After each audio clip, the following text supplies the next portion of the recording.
Why must the Redeemer be truly human?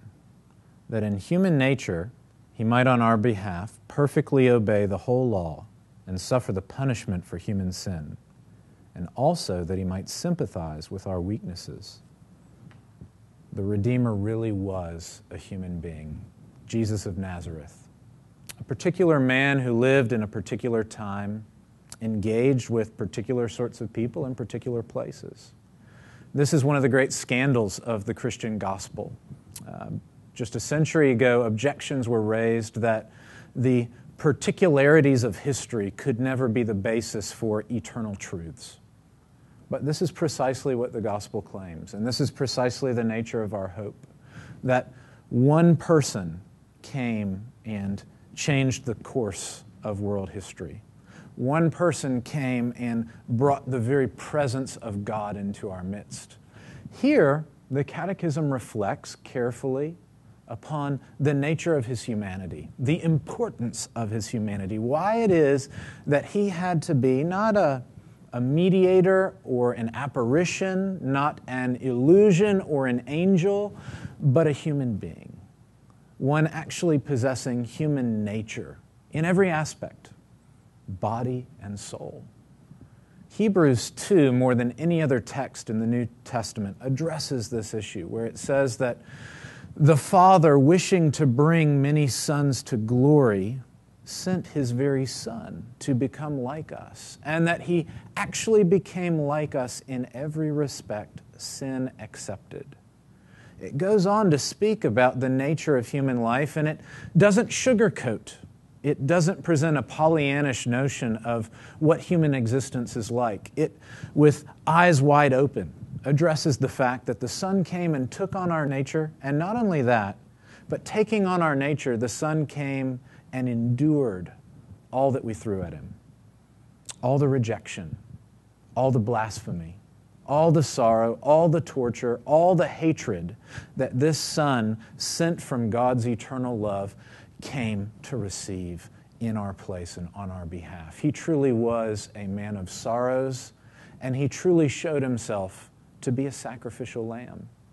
And in so doing, he fulfills the office of a great high priest. Hebrews 2 and 3 speak of how he's not simply a high priest, but he's a great high priest and an effective high priest, and still further, a sympathetic high priest.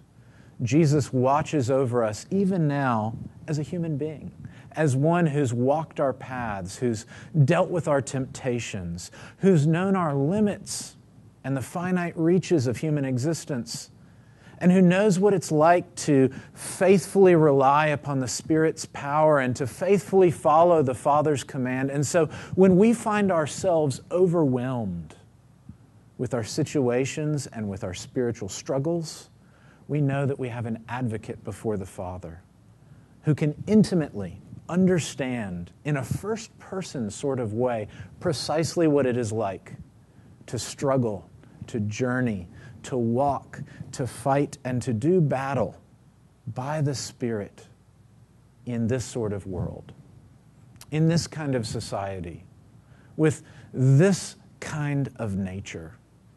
No, we don't simply have angels who come to power us up. We don't simply have an apparition, some sort of glorious appearance to overwhelm us from above. In the right time, God became flesh. At just the precise moment, God came and assumed our very nature. And in that particular time and place, God came down and walked amongst us. And the world has never been the same.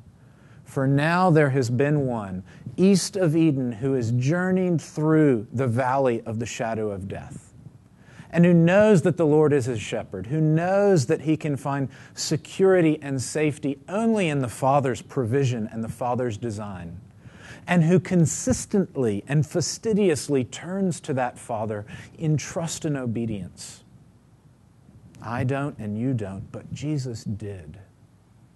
And in him we have a true great high priest, sympathetic to our struggles, authentic in his obedience, who has stood in the gap and mediated on our behalf before the Heavenly Father. And so Hebrews says we can draw forth close to God with confidence, knowing that this one, our brother, the founder of our salvation, the perfecter of faith, he has gone on into the very presence of God. And because he has, we know we too shall go as well. This is of the essence of Christian assurance because it's of the very nature of the gospel, that the incarnation really does involve an enfleshment, a genuine humanity being assumed by the divine Son, such that never again will we know a Trinity apart from a God who's taken human form. That the second person of the Trinity is forevermore an incarnate one. And that God is therefore forevermore committed to life with us. We had no claim, we had no deserving, we had no fitness for any of this, but God of His grace and mercy, God in His freedom and His love, has chosen to be with us and not apart from us. And in Jesus and His full humanity, we see that glorious truth and that profound commitment. And that is what inspires us and encourages us in our moments of struggle, in our seasons of doubt, in our occasions of moral lapse and failure, in those moments when our conscience is assaulted, in those places where our society breaks down, and in those instances where the fabric of the world seems to be going apart. In each of those places, we have the reminder that at the Father's right hand is a human being, a perfect, glorious high priest. And thus, we have the pledge from on high that all will be made new, that we shall be with God, that it will be well. That's precisely why it's essential that the Redeemer take on or assume a human nature.